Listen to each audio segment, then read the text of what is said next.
আসসালামু আলাইকুম। দুপুর ২টা বেজে ৩০ মিনিট। আজ মঙ্গলবার। বাংলাদেশ বেতার কক্সবাজার স্থানীয় খবরে স্বাগত জানাচ্ছি আমি নীলোৎপল বড়ুয়া।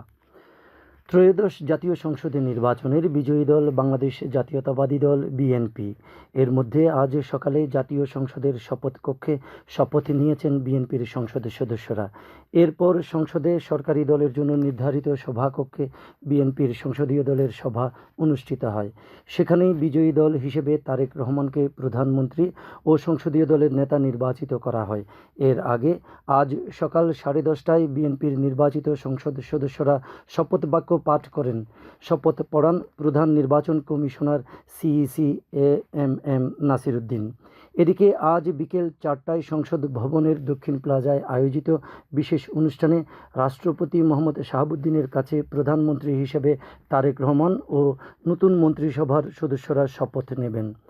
বাংলাদেশ বেতার শপথ গ্রহণ অনুষ্ঠান সরাসরি সম্প্রচার করবে। সন্ধ্যায় মন্ত্রিপরিষদ বিভাগ থেকে নতুন মন্ত্রীদের দফতর বণ্টন ও আনুষ্ঠানিক প্রজ্ঞাপন জারি করা হবে। এদিকে বাংলাদেশ জামায়াতে ইসলামী সহ 11 দলীয় জোটের নবনির্বাচিত সংসদ সদস্যরা শপথ নিয়েছেন। আজ বেলা 12:22 জাতীয় সংসদ ভবনের শপথ গ্রহণ কক্ষে নবনির্বাচিত সংসদ সদস্যদের শপথ বাক্য পাঠ করান সিইসি এএমএম নাসির উদ্দিন। সংসদ সচিবালয়ের সচিব কানিজ মৌলার পরিচালনায় জামায়াতে ইসলামী ও জোটের সংসদ সদস্যরা প্রথমে সংসদ সদস্য হিসেবে এবং পরে সংবিধান সংস্কার পরিষদের সদস্য হিসেবে শপথ বাক্য পাঠ করেন। এরপর স্বতন্ত্র সংসদ সদস্য সহ অন্যান্য দল থেকে নির্বাচিত সংসদ সদস্যদেরও পর্যায়ক্রমে শপথ বাক্য পাঠ করান সিইসি। বাংলাদেশ বেতার শপথ গ্রহণ অনুষ্ঠানটি সরাসরি সম্প্রচার করেছে।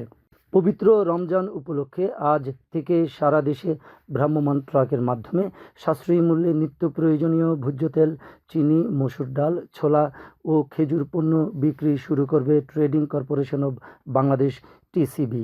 টিসিবির এক সংবাদ বিজ্ঞপ্তিতে এ তথ্য জানানো হয়। বিজ্ঞপ্তিতে বলা হয়, সরকারি নির্দেশনায় নিম্ন আয়ের মানুষের সহায়তায় এই বিশেষ কার্যক্রম গ্রহণ করা হয়েছে। 17 ফেব্রুয়ারি থেকে 12 মার্চ পর্যন্ত 20 দিন শুক্রবার ও সরকারি ছুটির দিন ব্যতীত এই বিক্রয় কার্যক্রম চলবে।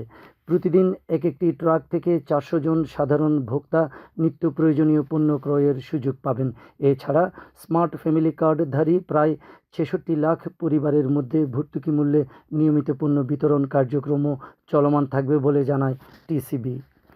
কক্সবাজারে মাদক ও অবৈধ অস্ত্র উদ্ধার, গ্রেপ্তারি পরোয়ানা তামিল সহ বিভিন্ন ক্যাটাগরিতে অনন্য ভূমিকা রাখায় বিভিন্ন স্তরের পুলিশ সদস্যদের পুরস্কার দেওয়া হয়েছে। গতকাল বিকেলে জেলা পুলিশ লাইন্স মাঠে police super ANM Sajidur Rahman police সদস্যদের হাতে এ পুরস্কার তুলে দেন। জেলায় মাদক উদ্ধারে গুরুত্বপূর্ণ ভূমিকা রাখায় কক্সবাজার সদর মডেল থানার ভারপ্রাপ্ত কর্মকর্তা মোহাম্মদ সমিউদ্দিনকে পুরস্কৃত করা হয়। এছাড়া আইনশৃঙ্খলা নিয়ন্ত্রণ ও অস্ত্র উদ্ধারে ভূমিকা রাখায় আরও 6 জনকে পুরস্কার দেওয়া হয় বলে জেলা পুলিশ জানিয়েছে। আবহাওয়া। আগামীকাল দুপুর 12টা পর্যন্ত 24 ঘন্টার পূর্বাভাসে বলা হয়েছে, আকাশ অস্থায়ীভাবে আংশিক মেঘলা সহ আবহাওয়া শুষ্ক থাকতে পারে। কক্সবাজার সমুদ্র বন্দরের জন্য কোনো সংকেত নেই। আগামী 24 ঘন্টায় দিন ও রাতের তাপমাত্রা প্রায় অপরিবর্তিত থাকতে পারে। আজ সূর্যাস্ত যাবে বিকেল 5:51। আগামীকাল সূর্যোদয় হবে ভোর 6:22। আজকের সর্বনিম্ন তাপমাত্রা ছিল 18 ডিগ্রি সেলসিয়াস এবং সর্বোচ্চ তাপমাত্রা ছিল 30 ডিগ্রি সেলসিয়াস।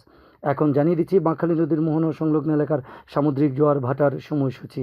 আজ জোয়ার শুরু হবে বিকেল 5:12, চলবে রাত 11:05 পর্যন্ত। ভাটা শুরু হবে রাত 11:05, চলবে ভোর 5:39 পর্যন্ত। পুনরায় জোয়ার শুরু হবে ভোর 5:39, চলবে আগামীকাল বেলা 11:16 পর্যন্ত। সব শেষে পর্যটক বার্তা। পর্যটন নগরী কক্সবাজারে আগত ভ্রমণ পিয়াসুদের সাগরের পানিতে নামার পূর্বে সাবধানতা অবলম্বন করার জন্য অনুরোধ করা হচ্ছে। যারা সাঁতারে দক্ষ নন তাদের পানিতে বেশি দূর যাওয়া উচিত নয়। ভাটার সময় স্রোতের সাগরমুখী টান প্রবল হওয়ায় সাগরের গভীরে ভেসে যাওয়া এমনকি প্রাণহানির আশঙ্কা থাকে। সেই সাথে পর্যটকদের স্বাস্থ্যবিধি মেনে চলার পরামর্শ দেওয়া হচ্ছে। খবর শেষ হলো।